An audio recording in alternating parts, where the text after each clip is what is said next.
Pasti sudah pada dengar tentang ChatGPT kan? Mungkin bahkan kita sudah menggunakannya di dalam pembelajaran. Sempat menggegerkan dunia dan bahkan diprediksi akan mengubah wajah dunia edukasi dan dunia ekonomi, entah ChatGPT ini menjadi momok atau menjadi penolong. Bagaimana sikap kita sebagai seorang pendidik? Bagaimana kita dapat mengantisipasi penyalahgunaan ChatGPT dan justru dapat memanfaatkannya untuk membantu anak-anak belajar lebih baik?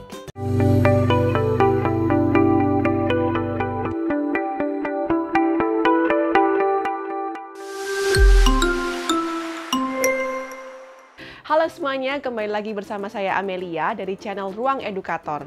Kami percaya pendidikan yang terbaik bukan saja pendidikan yang informatif, tetapi pendidikan yang transformatif. Apabila teman-teman baru mampir ke channel Ruang Edukator, please consider to subscribe. Siapa tahu konten-konten kita dapat membantu teman-teman membuat kelas dan rumah menjadi transformatif. ChatGPT atau Generative Pre-trained Transformer belakangan ini ramai diperbincangkan di mana-mana karena kemampuannya dalam menghasilkan ide, menulis konten, menulis esai, bahkan melakukan coding pemrograman sederhana. ChatGPT dikembangkan oleh perusahaan Amerika Serikat OpenAI yang memang berfokus pada pengembangan artificial intelligence. Chatbot ini dibuat berdasarkan GPT 3.5, sebuah model bahasa alami yang menggunakan proses pembelajaran deep learning. Jadi bahasanya itu memang enak banget, seolah-olah kita sedang berbicara dengan seseorang dan bahkan sudah tersedia dalam bahasa Indonesia. Lalu sebagai pendidik, bagaimana ya kita menyikapinya? Pertama, kita mesti ingat bahwa ChatGPT adalah tools atau alat, sedangkan target kita sebagai pendidik adalah penggunanya. Sama seperti pisau, apabila berada di tangan penjahat, maka akan menjadi alat yang berbahaya. Tetapi apabila pisau dipegang oleh koki yang handal, akan menghasilkan masakan yang luar biasa. Kita tidak bisa melarang anak-anak menggunakan pisau, tetapi kita bisa memperlengkapi anak-anak bagaimana menggunakan pisau dengan benar. Dan bukan hanya menggunakannya dengan benar, melainkan menggunakannya untuk menghasilkan hasil yang luar biasa yang memberikan dampak positif bagi sekitar. Sama seperti internet, ChatGPT, ataupun platform-platform teknologi yang akan berkembangan di kemudian hari, kita tidak bisa menghindarkan anak-anak dari perkembangan ini. Namun, kita wajib mempersiapkan anak-anak agar mereka dapat menjadi pengguna yang bijaksana. Tentunya, sebelum memperlengkapi anak-anak menjadi pengguna yang bijaksana, kita sendiri juga harus menjadi pengguna yang bijaksana. Berikut adalah bagaimana kita bisa menggunakan ChatGPT di dalam kelas untuk mendorong pembelajaran. Yang pertama, gunakan sebagai platform untuk mencari ide atau melakukan brainstorming. Kita bisa melontarkan pertanyaan dan bisa melakukan brainstorming dengan ChatGPT.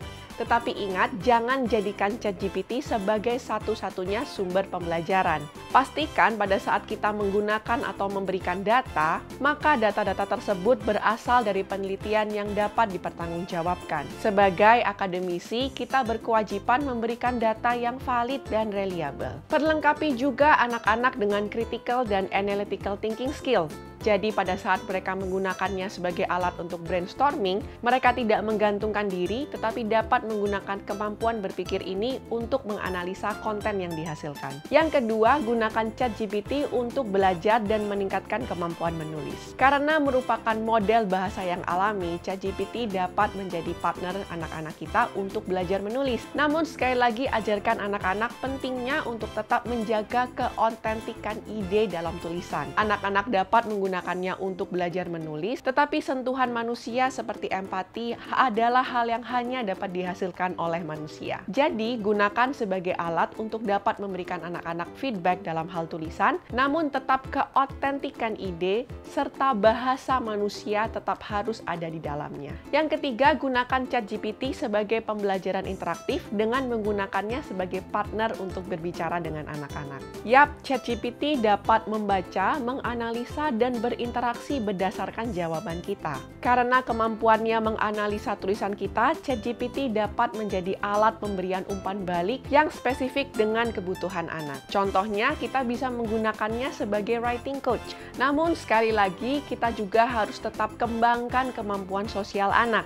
Karena umpan balik bukan saja didapatkan dari apa yang anak-anak tuliskan, tetapi bagaimana anak-anak berinteraksi secara sosial. Nah, para pendidik, itu adalah beberapa contoh bagaimana kita dapat menggunakan ChatGPT untuk meningkatkan pembelajaran di kelas. Apakah Anda punya ide-ide lainnya? Ataukah ada cara-cara yang Anda sudah gunakan di kelas memanfaatkan ChatGPT untuk meningkatkan pembelajaran?